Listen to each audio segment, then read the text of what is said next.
तो देखो इसके पहले तक हम लोगों का हो चुका था। अब यहाँ पे हम लोग बात करेंगे जितने भी वेस्ट प्रोडक्ट्स होते हैं, आप जानते हैं वेस्ट प्रोडक्ट का मैनेजमेंट बहुत जरूरी है, क्योंकि कहीं ना कहीं वो वेस्ट प्रोडक्ट किसके द्वारा क्रिएट किए गए हैं, हमारे द्वारा, नेचुरली क्रिएट नहीं हुए हैं। अगर कोई भी चीज नेचुरली क्रिएट होती है तो उसको नेचर खुद ही डिस्ट्रॉय कर देती है, डिकम्पोज कर देती है। लेकिन अब बताओ प्लास्टिक वगैरह तो हम ही ने बनाया हुआ है ना। तो जो हमारे द्वारा बनाई गई चीजें हैं ऑब्वियसली उसको नेचर डिस्ट्रॉय नहीं करेगा। हाँ, हमारे द्वारा बनाई गई उन चीजों को नेचर डिस्ट्रॉय कर देता है जिनको नेचर डिस्ट्रॉय कर सकता है, यानी कि बायोलॉजिकल चीजों को। लेकिन उनमें भी कहीं ना कहीं नेचर को अलग से मेहनत करने की जरूरत पड़ती है, हार्ड वर्क करने की जरूरत पड़ती है, क्योंकि ये उसका काम नहीं होता। अब आप डेली लाइफ में सोचो, कुछ काम कर रहे हो, अब आपकी आदत है 8 घंटे काम करने की। अब आपको एक्स्ट्रा काम अगर दे दिया जाए तो आपको वर्कलोड पड़ेगा ना, आपको मेहनत ज्यादा करनी पड़ेगी। तो वही चीज है, नेचर के द्वारा एक नेचुरल जो बैलेंस होता है नेचर का, वो नेचर बना के चलती है। लेकिन अगर एक्स्ट्रा हमारे द्वारा कोई कचरा या फिर कोई भी कूड़ा नेचर में डाला जाएगा तो नेचर वहां पे सरवाइव नहीं कर पाती और वो डिस्टर्ब हो जाती है। और नेचर डिस्टर्ब हो जाएगी तो हम लोग नेचर में रह रहे हैं, हम लोग भी डिस्टर्ब हो जाएंगे, हमें डिफरेंट टाइप की बीमारियों का सामना करना पड़ सकता है। यहाँ पे बेसिक चीजें क्या है, principle of solid waste management. तो इसको हम कैसे मैनेज कर सकते हैं। अब देखो हम लोग डेली लाइफ में बहुत सारी चीजें यूज करते हैं। आजकल हम लोग इलेक्ट्रॉनिक गैजेट्स यूज कर रहे हैं, ठीक है, इक्विपमेंट्स यूज कर रहे हैं।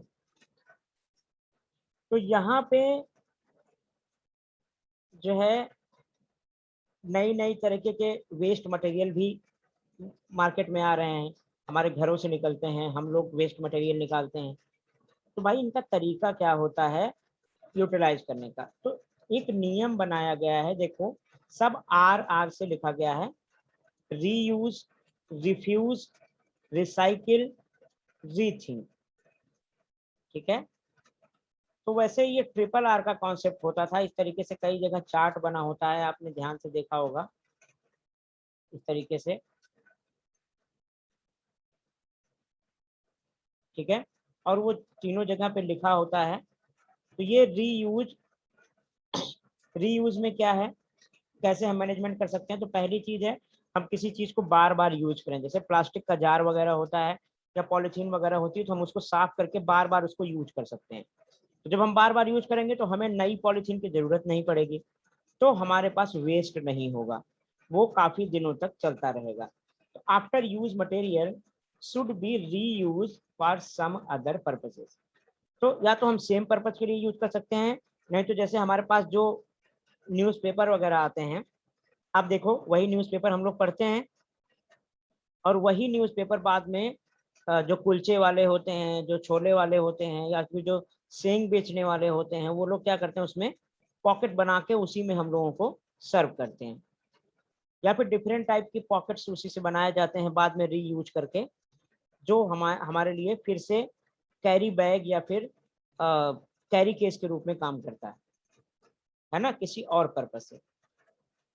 तो जैसे क्या था कि पहले वेस्ट मटेरियल से बहुत सारे सजावट के सामान बनाए जाते थे, जैसे और डेकोरेटिव आइटम्स बनाए जाते थे, जो पहले ये सब प्लास्टिक के सामान होते थे उनको काट काट के। दूसरी चीज क्या है, आज जो प्लास्टिक्स हैं उनको जला जला के प्लास्टिक के रोड बनाए जा रहे हैं, क्योंकि प्लास्टिक के रोड जल्दी टूटते नहीं हैं। तो इस तरीके से हम उनका यूज कर सकते हैं। After use material should be reuse for some other purposes. Refuse, refusal to use the article made from non-degradable articles like plastic and thermocol। तो यहाँ पे हम वेस्ट को और कैसे मैनेज कर सकते हैं, तो जो भी नॉन डिग्रेडेबल चीजें हैं हमें उनका बहिष्कार करना चाहिए, उनको यूज नहीं करना चाहिए। नेचर को प्रिजर्व करने के लिए हम वेस्ट को कैसे अवॉइड कर सकते हैं, हम ऐसी चीज का यूज ही ना करें जो बायो नॉन डिग्रेडेबल है, ठीक है। हम ऐसी चीज का यूज ही ना करें जो बायो नॉन डिग्रेडेबल है, जैसे कि पॉलीथीन का यूज हमें नहीं करना चाहिए या थर्मोकोल का यूज नहीं करना चाहिए। तो ये सब चीजें जो होती हैं बायो नॉन डिग्रेडेबल।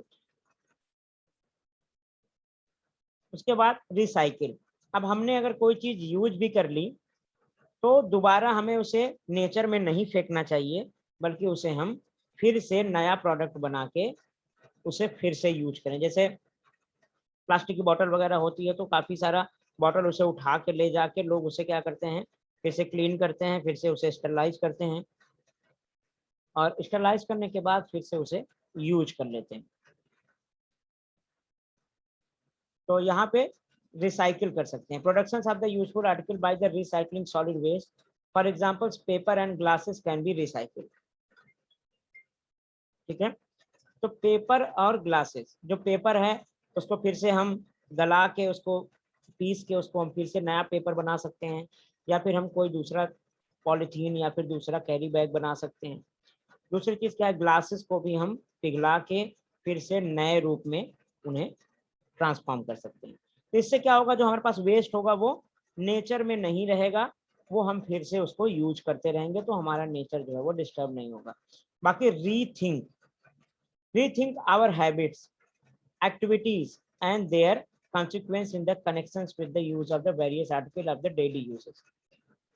तो रीथिंक का मतलब क्या होता है कि जो हम डेली चीजें यूज कर रहे हैं, ठीक है, कौन कौन सी हमारे हैबिट में है उसके बारे में हम सोचें, और जो चीजें बायो नॉन डिग्रेडेबल हैं उनको हम अवॉइड करें। तो ये रीथिंक का मतलब क्या होता है, हम बार बार चीजों के ऊपर सोचें।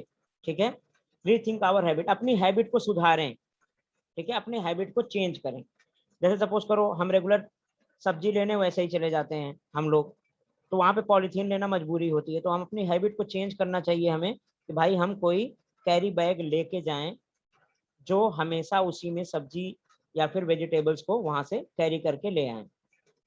तो हमारी अगर आदत चेंज हो जाए, हम एक कैरी बैग रख लें अपने पास कपड़े का या फिर जो भी चीजें हैं, उसको हम बार बार यूज करें, तो उससे भी वेस्ट नहीं होगा। उसके बाद रिड्यूस, उसके बाद क्या है, हम डे बाय डे इन सब चीजों को यूज करना कम करें। Restriction to use the resources to avoid their wastage, old material should be reused, one thing should be shared by many, use and throw type of objects should be avoided। तो यहाँ पे reduce में क्या है कि किसी भी चीज को जो बायो नॉन डिग्रेडेबल है उसको यूज करने से बचो, यानी कि कम से कम यूज करो, और अगर संभव हो तो एक चीज को एक से अधिक लोग यूज करो, जिससे सब लोग उस चीज को यूज करने से बचें। अब क्या होगा कि अगर एक कोई बर्तन है वो बार बार यूज हो सकता है और आपके आस पड़ोस में लोग हैं, तो भैया आप उसे ही बार बार एक दूसरे को यूज करो, नया मत खरीदो। नया नहीं खरीदोगे तो वो कोई भी वेस्ट नहीं होगा, क्योंकि जब खरीदोगे तो ज्यादा से ज्यादा मात्रा में खरीदोगे, ज्यादा से ज्यादा मात्रा में खराब होगा, तो ज्यादा से ज्यादा मात्रा में आपको फेंकना पड़ेगा। ठीक है, दूसरी चीज क्या है, जो यूज एंड थ्रो वाली चीजें होती हैं, जैसे पहले आज भी पेन आती है यूज एंड थ्रो, तो ऐसे पेन को नहीं यूज करना चाहिए। ऐसे पेन को यूज करो जिसमें रिफिल्स की जा सके। उसी तरीके से research, conducting research related to the reuse of the material that are the temporarily out of use. साथ ही साथ जो मटेरियल्स हमारे काम के नहीं हैं उनको उन पे रिसर्च करनी चाहिए कि ये हमारे और किस काम आ सकते हैं, तो उनको फेंकने के बजाय हम फिर से यूज कर सकते हैं। तो ये सारे पोस्टुलेट आप याद कर लेना, ठीक है, लिख के, और इनके बारे में बस दो दो लाइनें लिखनी है आपको जब भी क्वेश्चन आएगा तो। फिर रेगुलेशन एंड पब्लिक अवेयरनेस, साथ ही साथ क्या करना है आपको, इन चीज को फॉलो करना है और पब्लिक में भी इसके बारे में अवेयरनेस फैलानी है, तब जाके हम वेस्ट को अच्छे से मैनेज कर पाएंगे। तो ये जो पोस्टुलेट हैं ये वेस्ट को मैनेज करने के लिए हैं, जिससे कि मार्केट में, जिससे कि बाहर इन्वायरमेंट में ज्यादा वेस्ट ना आ सके। ठीक है, यहाँ पे following the laws and rules related to the waste management and motivating other to do the same. तो वेस्ट मैनेजमेंट के लिए हमारे देश में बहुत सारे रूल बनाए गए हैं कि आप कोई भी वेस्ट प्रोडक्ट है उसको, जैसे अभी कचड़े वाला आता है तो बोलता है कि भाई सूखा कचड़ा एक जगह रखो, गीला कचड़ा एक जगह रखो। तो इसका मतलब होता है कि गीला का मतलब होता है कि जो ऑर्गेनिक चीजें हैं, जैसे सब्जी हो गया या फिर कटी हुई सब्जी के टुकड़े हो गए, ऑर्गेनिक चीजें हो गए वो गीला कचरा में आता है, गीला गार्बेज में आता है। वेट गार्बेज को आप एक जगह रखते हैं एंड ड्राई गार्बेज को आप एक जगह रखते हैं। ड्राई गार्बेज में जनरली जो आते हैं वो बायो नॉन डिग्रेडेबल थिंग्स ही आते हैं, ठीक है। तो ये सारे पोस्टुलेट आप याद रख सकते हैं। यहाँ पे थिंक अबाउट इट में सम कुछ चीजें लिखी हुई हैं, एक बार इसको देख लेते हैं हम लोग। Some habit are describe below, do we have those habit, क्या हमारे पास ये हैबिट है, so how does it help in the waste management. तो कुछ हैबिट्स के बारे में लिखा हुआ है, तो पूछ रहा है क्या हमारे अंदर ये हैबिट है, क्या आपके अंदर ये हैबिट है, और अगर है तो कैसे ये वेस्ट को मैनेज करने में हेल्प करते हैं, ठीक है। तो यहाँ पे following the 3R month, 3R month, मंत्र क्या होता है, ठीक है, कोई भी एक वर्ड, ठीक है, जो डिवाइन होता है, ठीक है, उसको बोला जाता है, तो मंत्र हो गया। तो 3R रूल भी कहते हैं इसको। तो 3R रूल क्या होता है, रीयूज, रिसाइकिल एंड रिड्यूस। तो यहाँ पे रिड्यूसिंग द वेस्ट, यानी कि वेस्ट को यूज करना, वेस्ट को निकालना, कम करना। अब कम वेस्ट कैसे कर सकते हो आप, तो दूसरा एक तरीका है कि भाई आप जो बायो नॉन डिग्रेडेबल चीजें हैं उनको कम यूज करो, ठीक है। चीजों को जो एक बार यूज करके फेंकने वाली हैं ऐसी चीजों को यूज ही मत करो, तो आप रिड्यूस कर सकते हो उनको यूज करना। साथ ही साथ अगर आपने यूज कर भी लिया तो उसको बार बार रीयूज करो, ठीक है, डिफरेंट डिफरेंट वेज में। और अगर आपने रीयूज नहीं किया तो उसको रिसाइकिल के लिए भेज दो, ऐसा नहीं कि आप इन्वायरमेंट में फेंक दो। तो ये 3R वाला जो रूल है उसको फॉलो करके आप वेस्ट को मैनेज कर सकते हैं। पहली चीज तो कोशिश करो कि यूज ही मत करो या कम यूज करो, और अगर यूज कर भी लिया तो बार बार यूज करो। अगर बार बार नहीं यूज कर सकते तो उसे रिसाइकिल के लिए भेज दो। उसके बाद यहाँ पे throwing the plastic rappers of chocolates, ice cream and biscuits etc into the dustbin avoiding littering. तो यहाँ पे जो हम डस्टबिन में इजीली जो प्लास्टिक के रैपर होते हैं, आइसक्रीम के रैपर्स होते हैं, बिस्किट के रैपर, इनको हम लोग, ठीक है, फेंकते हैं डस्टबिन में। क्या ये वेस्ट मैनेजमेंट के लिए सही है, ठीक है। अवॉइडिंग लिटरिंग यानी कि इधर उधर फेंकने से बचो। तो आपकी जो ये हैबिट है, ये हैबिट, इसमें पूछ रहा है कि आपके अंदर ये हैबिट है कि नहीं है। अगर है तो ये वेस्ट मैनेजमेंट में हेल्पफुल है कि नहीं, ऑब्वियसली हेल्पफुल है। क्योंकि जब आप डस्टबिन में डालते हो तो डस्टबिन कहाँ जाता है, जो आपका म्यूनिसिपल होता है आपके आसपास का, वो लेके जाता है, तो वो वहां जाके उसको अच्छे तरीके से, जो रिसाइकिल होने वाले प्रोडक्ट है उसको रिसाइकलिंग के लिए भेज देते हैं, और जो वैसा प्रोडक्ट है उनको वैसा इधर उधर भेज देते हैं, जहां जाना होता है उसे वहां भेज देते हैं। तो अगर ये हैबिट है आपके अंदर तो that is too good. Avoiding the use of plastic bags and instead using the cloth bag or bags prepared from old sarees, bed sheet and curtains। तो क्या आपके अंदर ये हैबिट है कि आप जो है घर पे बने हुए कॉटन के बैग्स यूज करते हैं इंस्टेड ऑफ पॉलीथीन? अगर है तो क्या ये मैनेजमेंट के लिए अच्छा है, वेस्ट मैनेजमेंट के लिए बिल्कुल अच्छा है। क्योंकि अगर आप घर के बने हुए बैग्स को यूज करोगे, जो पुरानी साड़ी है, पुराने कपड़े हैं, उससे आप बैग बनाओगे क्लीन करके और उसको यूज करोगे, तो आप पॉलीथीन का यूज कम करोगे, तो वेस्ट आपके घर में कम निकलेगा।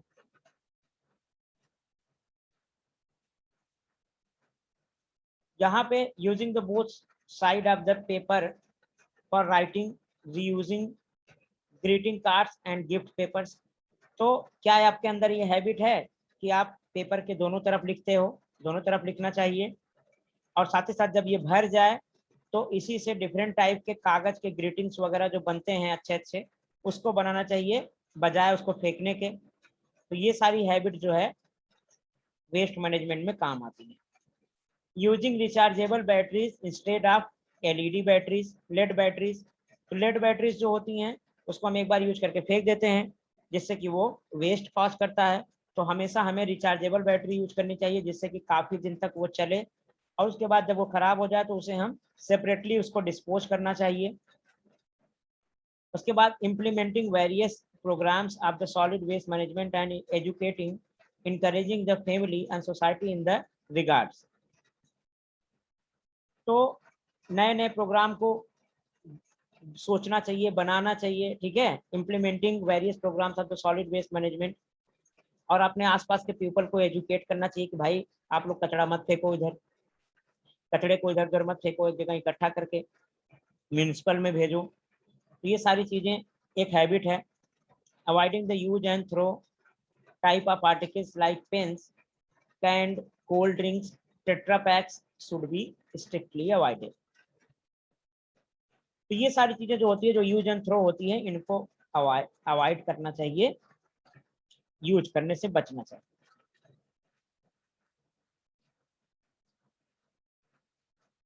तो यहाँ पे America is the largest producer of electricity from solid waste.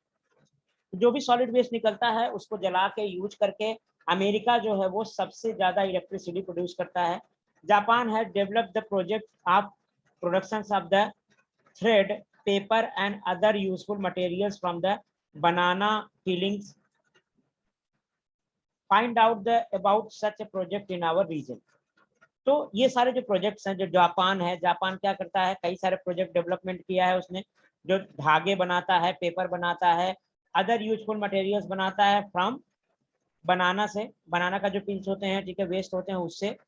साथ ही साथ जो है यहाँ पे बोल रहा है कि अपने आसपास भी ऐसे इंडस्ट्रीज को फाइंड करो और मेंशन करो। तो देखो आजकल क्या हो रहा है कि जो बड़े बड़े शुगर मिल्स हैं, ठीक है, शुगर मिल्स में क्या होता है कि वेस्ट मटेरियल के रूप में वहां पे मोलासेस निकलते हैं, ठीक है, प्लस वहां पे जो गन्ने का बचा हुआ पार्ट होता है वो निकलता है। तो उसी को यूज करके, उसके वेस्ट मटेरियल को यूज करके आजकल वहां पे पावर प्लांट लगाई जाती है, ठीक है, और उस पावर प्लांट से बिजली बनती है। इससे क्या हुआ, पहले क्या था, पहले ऐसा नहीं था। तो पहले जो भी वेस्ट होता था वो लोग डिस्ट्रॉय कर देते थे, बाहर फेंक देते थे, जो कि पोल्यूशन कॉज करता था, ठीक है। सुन पा रहे हो ना?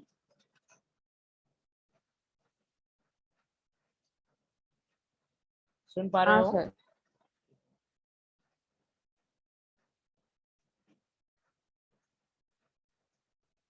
यहाँ पे period required for degradation of waste.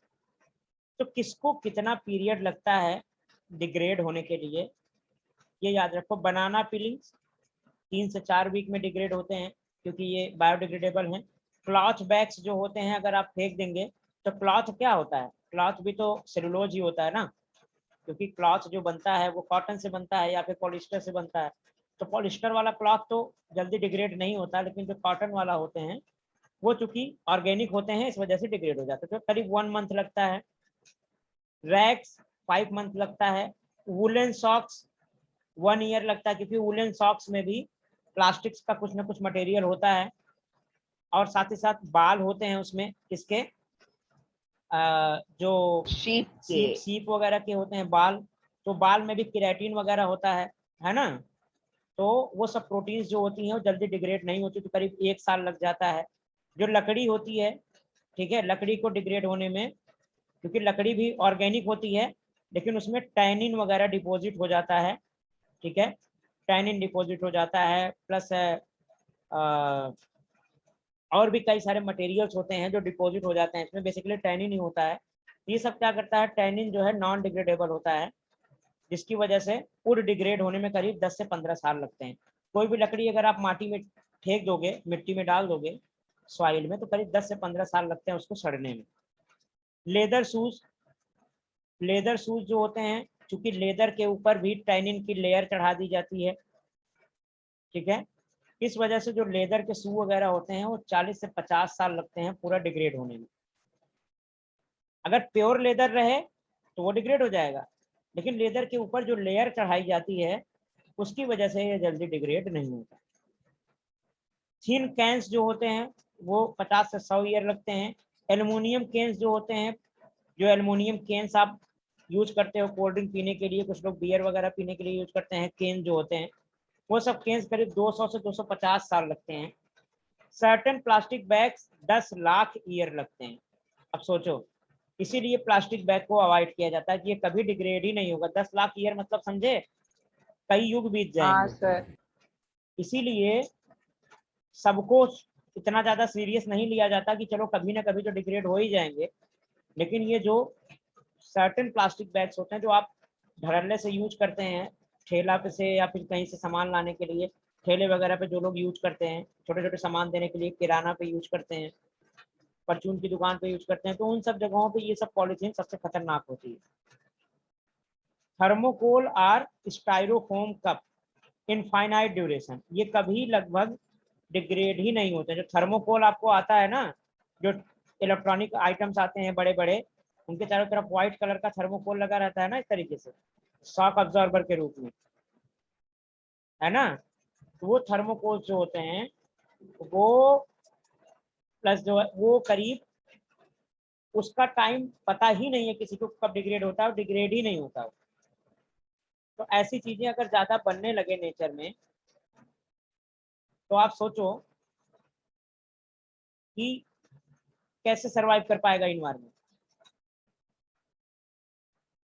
If the time required for the degradation of the solid waste generated ground as is long, it seriously affect other environment factors।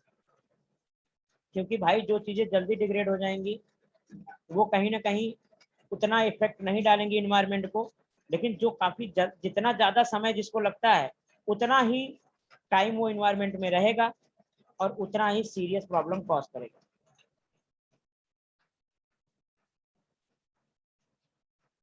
ठीक है, सीरियस प्रॉब्लम कॉज करेगा। Yes sir. It seriously affect the other environment factor. What cares will you take to avoid this?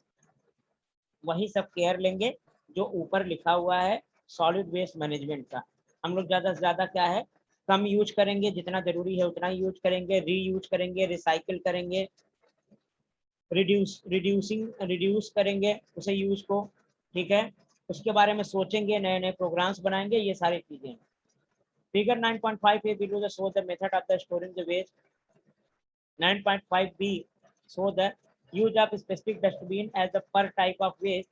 Think about how much eco-friendly waste management can be achieved by following these methods in our homes and tools. तो देखो हम लोगों के clinic में क्या होता है, clinic में तो अलग अलग कलर की बैग्स लगाते हैं हम डस्टबिन में, जिसमें हम अलग अलग टाइप के मटेरियल को डिस्पोज करते हैं। ठीक है, घरों में तो एक ही टाइप का बैग रखा रहता है डस्टबिन, उसी में लोग सब कुछ डाल देते हैं। लेकिन जनरली क्या है, इसको अलग अलग बैग में रखना चाहिए।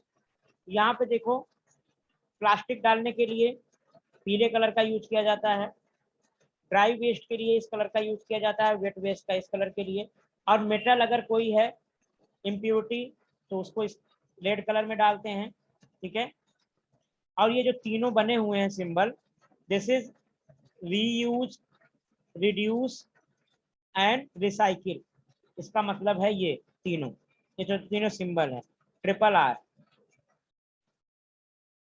1 2 3, इस सिंबल का मतलब आप समझ लो। ठीक है, ट्रिपल आर, इस सिंबल का मतलब क्या होता है, ट्रिपल आर रूल। तो पेपर बेसिकली ब्लू कलर वाले में डालते हैं और ग्रीन कलर वाले में ग्लासेस डालते हैं।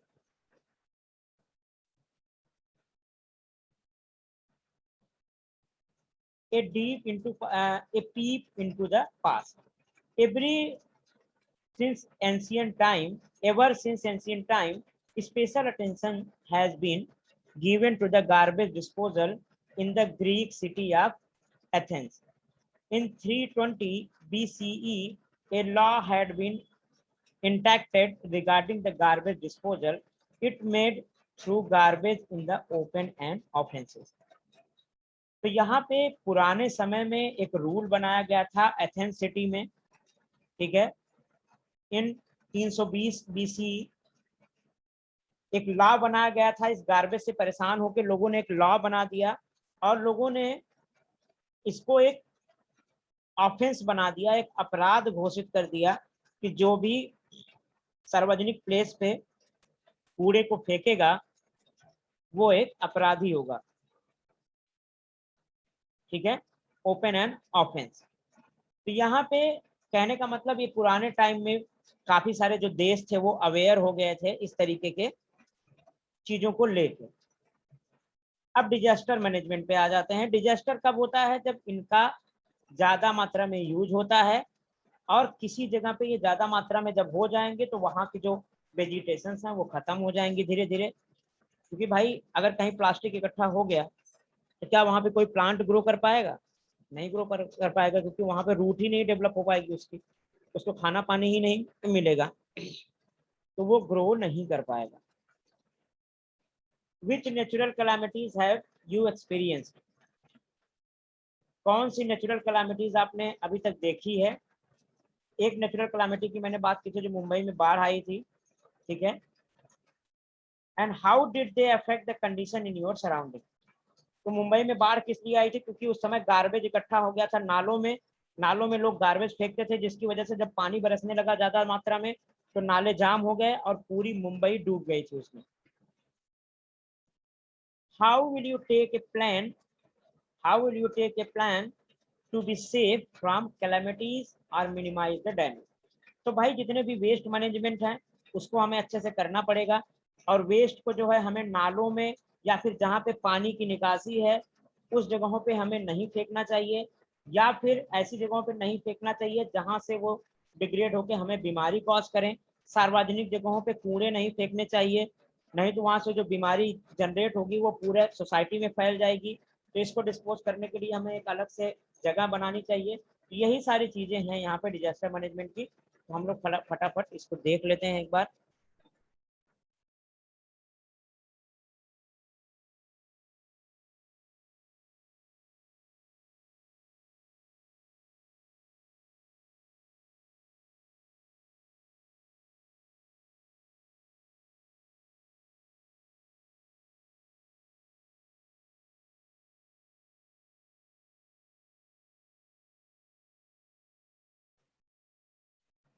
Various natural disaster like thunderbolt, lightning, flood, fire, man-made disasters like accident, bomb explosion, chemical accident in the industry,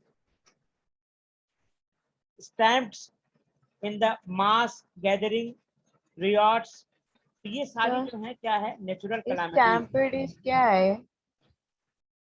hello, हाँ क्या बोल रहे हो? सर ये स्टैम्पेड क्या है? स्टैम्पेड क्या है बता रहा हूँ आपको। पहले तो अभी मैं एक एक करके आपको एक्सप्लेन करता हूँ सारी चीजें। पहली चीज तो ये समझो कि यहाँ पे शुरू से समझो, पहले इसमें स्टैम्प बता रहा हूँ आपको अभी। यहाँ पे सबसे पहले ये तो आपको पता है थंडरबोल्ट, ठीक है। हाँ सर। थंडरबोल्ट, आखिर ये थंडरबोल्ट नेचुरल डिजास्टर में कैसे आता है आपको पता है?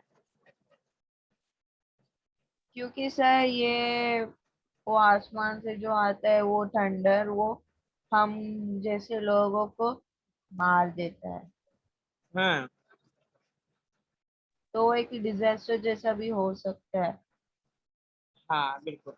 तो ये जो स्टैम्प, ये जो स्टैम्प्ड है ना, ये इसका मतलब होता है जैसे कहीं झगड़ा हो रहा हो तो वहां पे बहुत सारे लोग इकट्ठा हो जाते हैं, ठीक है, और यहाँ पे भगदड़ मच जाए।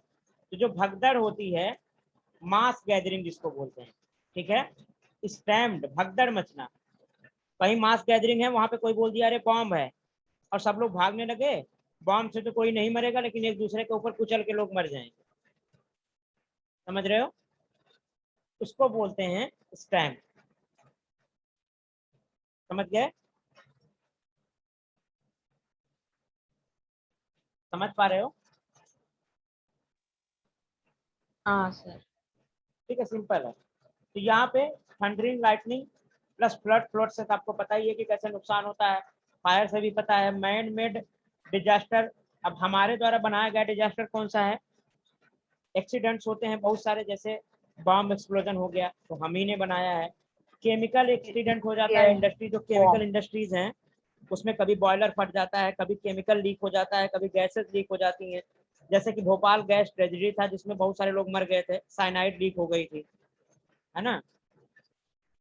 तो stamped in the mass gathering, तो ये भी मैन मेड ही होता है। कहीं मास गैदरिंग है, कहीं मेला लगा हुआ है, कहीं भीड़ इकट्ठा हुई है, वहां पे कोई जो है बोल दिया करे यहाँ बम है या फिर कुछ ऐसा है, लोग भगदड़ मच गई वहां पे और लोग मर गए, रियॉट्स हो गए, दंगे हो गए, तो ये सारे क्या होते हैं, डिजास्टर होते हैं।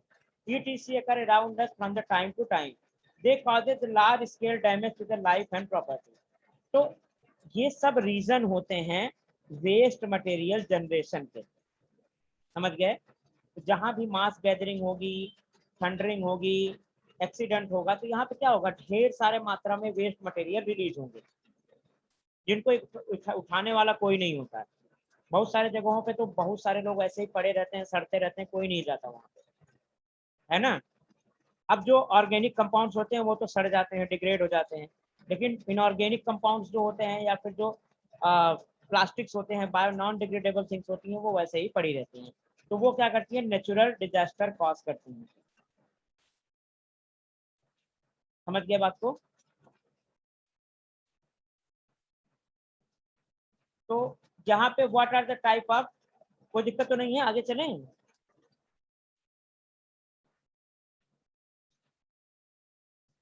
सुन पा रहे हो, हाँ सर। आगे चले ना, आ रहा है समझ में।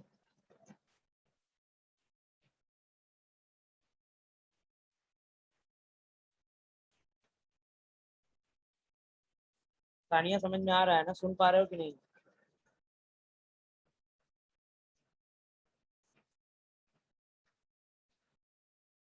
हाँ सर।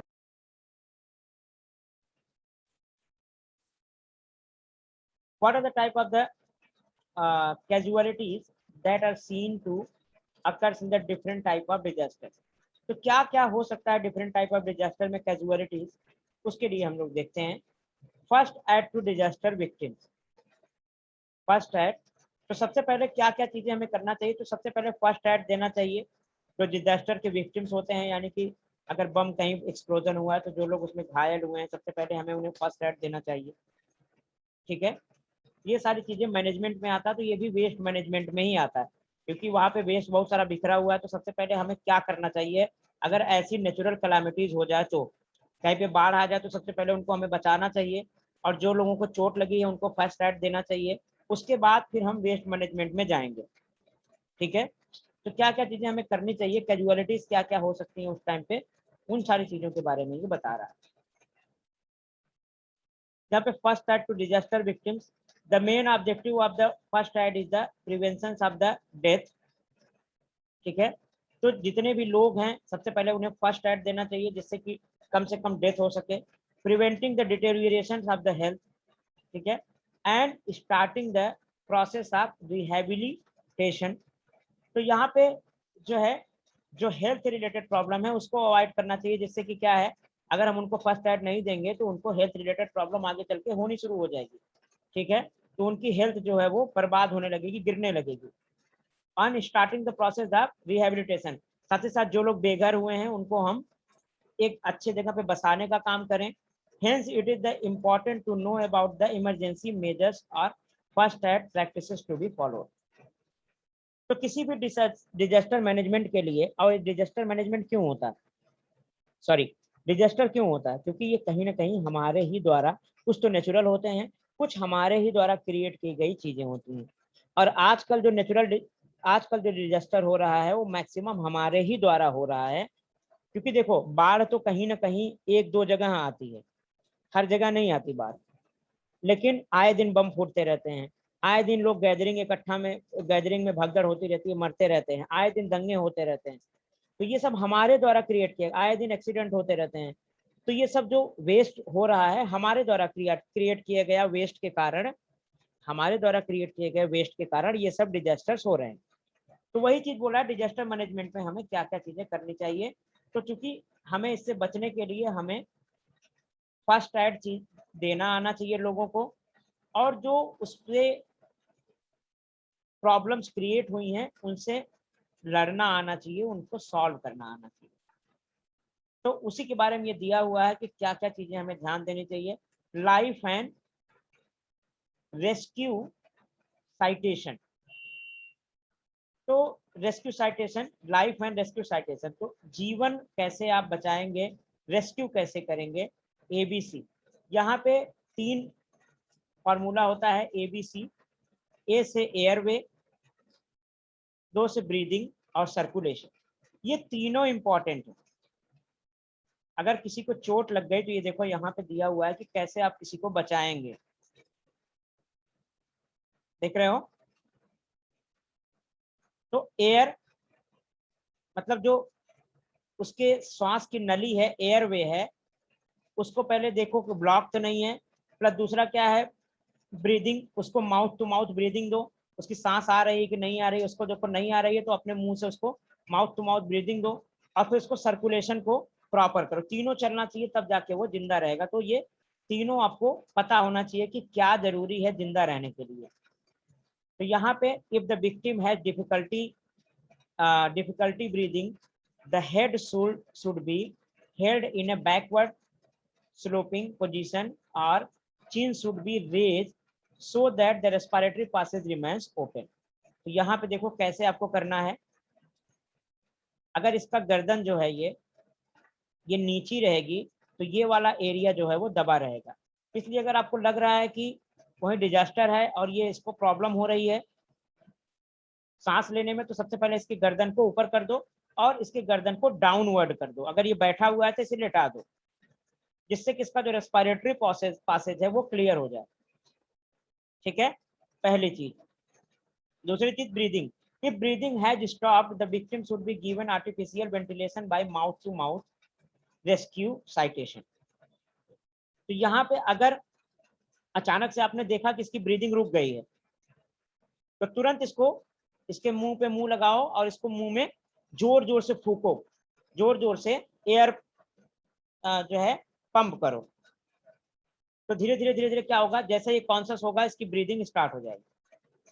दूसरा तरीका ये है।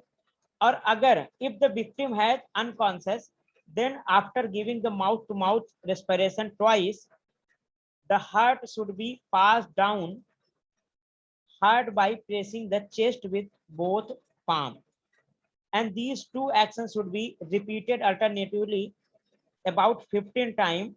This should call the cardiopulmonary resuscitation, CPR। ठीक है, cardiopulmonary resuscitation CPR बोलते हैं। It help to bring the circulation back to the normal। तो देखो अगर कोई पेशेंट है, ये देखो बिल्कुल मेडिकल वाली कंडीशन है। क्या है, पहले आप देखोगे पेशेंट को, अगर पेशेंट को केवल ब्रीदिंग में प्रॉब्लम हो रही है, बाकी पेशेंट कॉन्शियस है, तो उसका सीधा सीधा सर आप नीचे कर दोगे और इसको, जिससे कि रेस्पिरेटरी ट्रैक्ट क्लीन हो जाए। अगर आपको लग रहा है कि तभी भी इसकी ब्रीदिंग नहीं चल रही है तो फटाफट इसको 2 बार फूको, ठीक है, और उसके बाद इसके चेस्ट को दबाओ, 2 बार प्रेस करो, फिर फूको, फिर प्रेस करो चेस्ट को बार बार। इससे क्या होगा, ठीक है, अगर खाली ब्रीदिंग नहीं चल रही है तो केवल ब्रीथ कराओ, जबरदस्ती फूको, ब्रीदिंग चलने लगे और उसके बाद फिर भी ये अनकॉन्शियस रहे, मतलब इसकी कॉन्शियसनेस न रहे, इसका मतलब है कि सर्कुलेशन प्रॉपर नहीं हो रहा है, तभी कॉन्शियसनेस नहीं है, बेहोश है ये। तो उस कंडीशन में क्या करना है कि आपको इसको 2 बार फटाफट माउथ टू माउथ ब्रीदिंग देनी है और इसको चेस्ट को प्रेस करना है, और लगभग आपको 15 टाइम ये जारी रखना है। इसको बोलते हैं कार्डियोपल्मोनरी रेस्क्यूसाइटेशन, CPR बोलते हैं।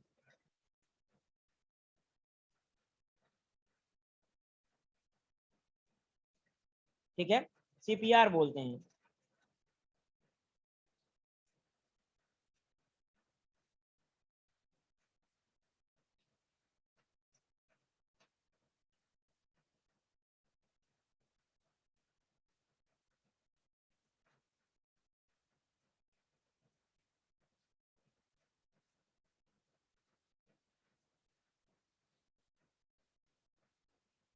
ठीक है, तो ये तीनों चीजें आप याद रखो कि पहले इसको सर को सीधा करना है जिससे कि रेस्पिरेटरी पासेज क्लियर हो जाए। अगर तब भी इसे सांस नहीं आ रही है तो आप माउथ टू माउथ ब्रीदिंग करोगे।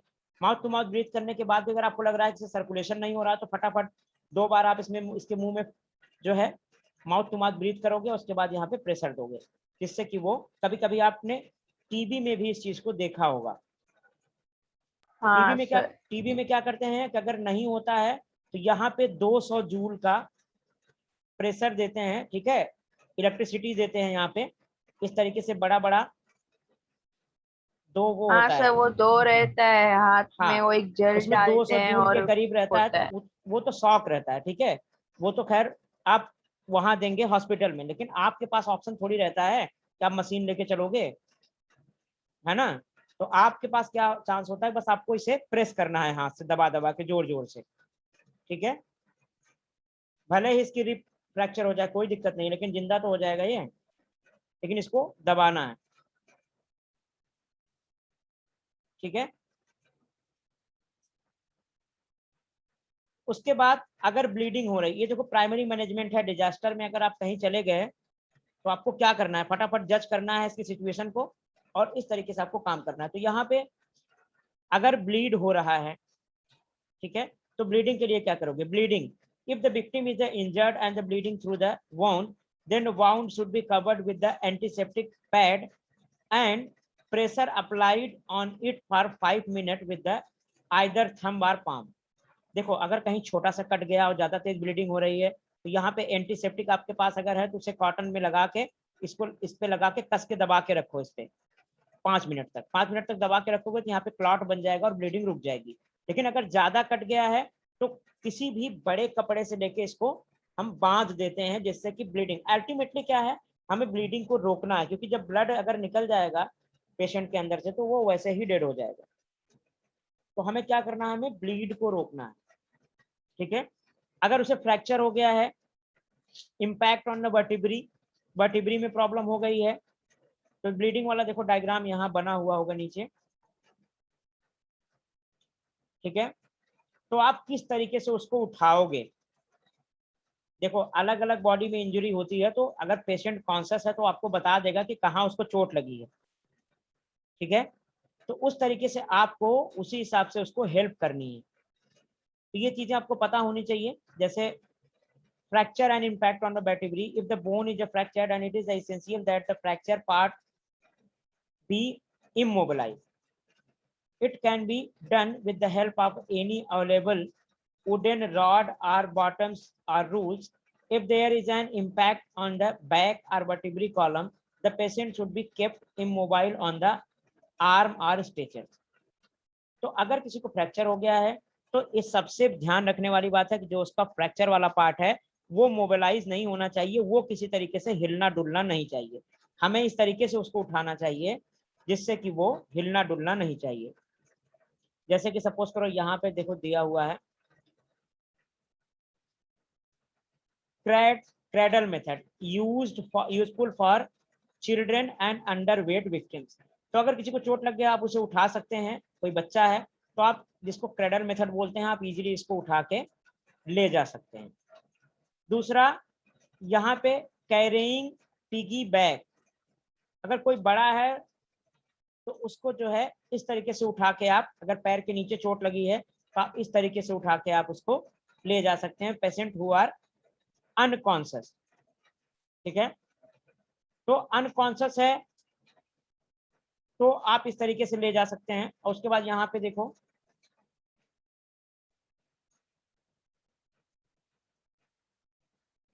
क्या सर? बता रहा हूँ एक मिनट। तो यहाँ से ह्यूमन क्रच मेथड, ठीक है, यहाँ पे आप देखो इस तरीके से पकड़ के आप सपोर्ट करके ले जा सकते हो। अगर किसी को एक पैर में प्रॉब्लम है तो एक पैर की सहायता से वो धीरे धीरे चल लेगा, ठीक है। ये भी, ये दोनों मेथड जो है सेम मेथड है।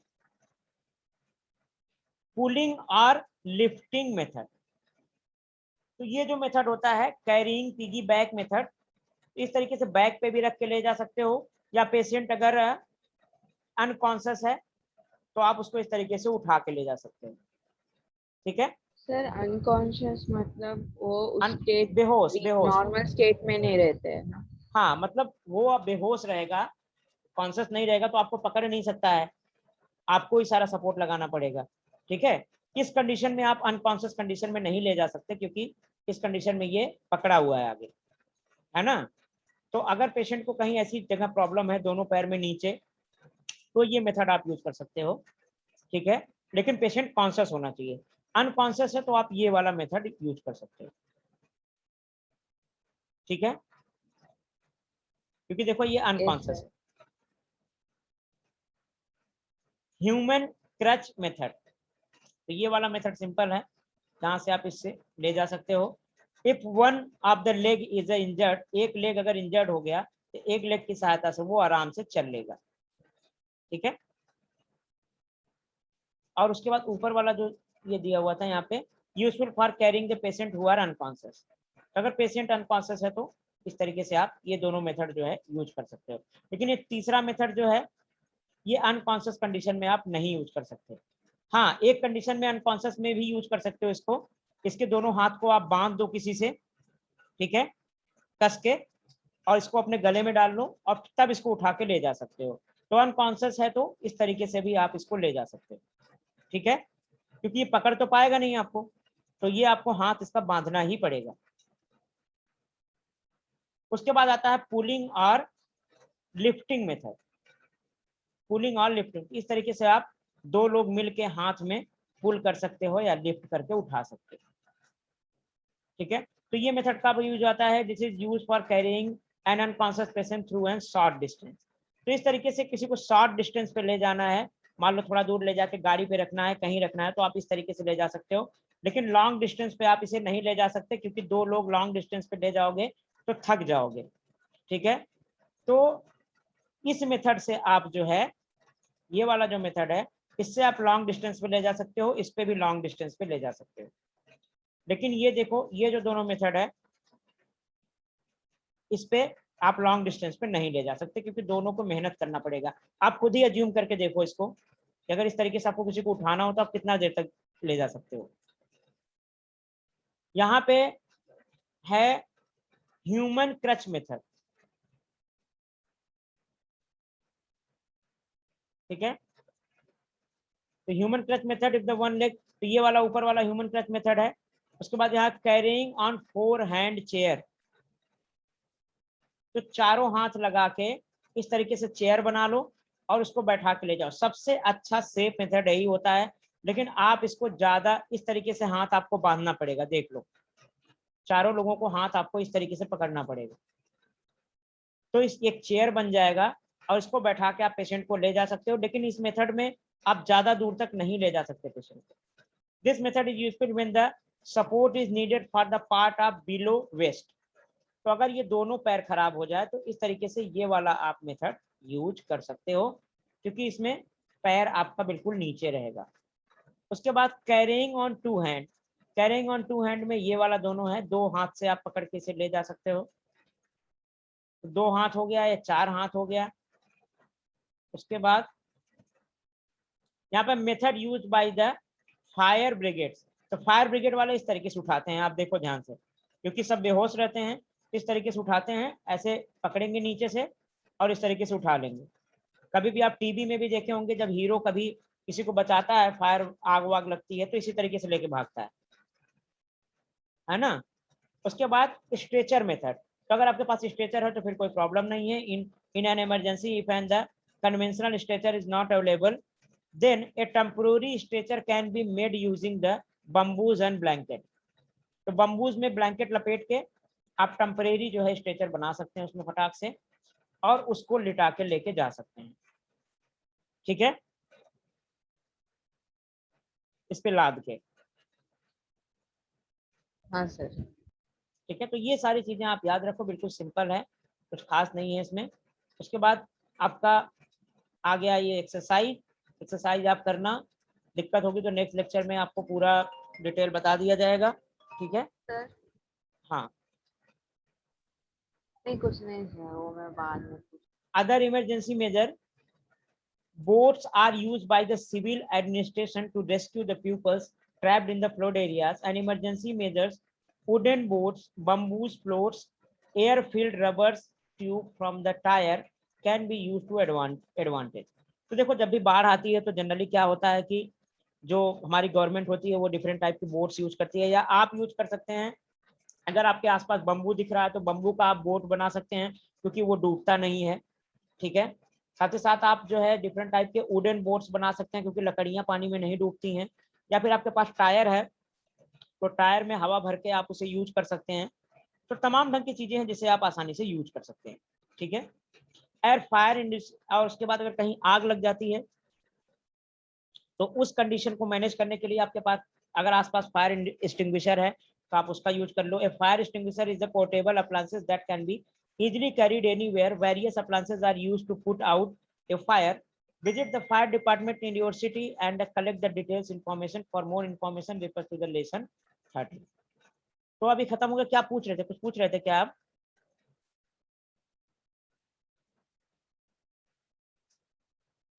Sania, are you asking anything?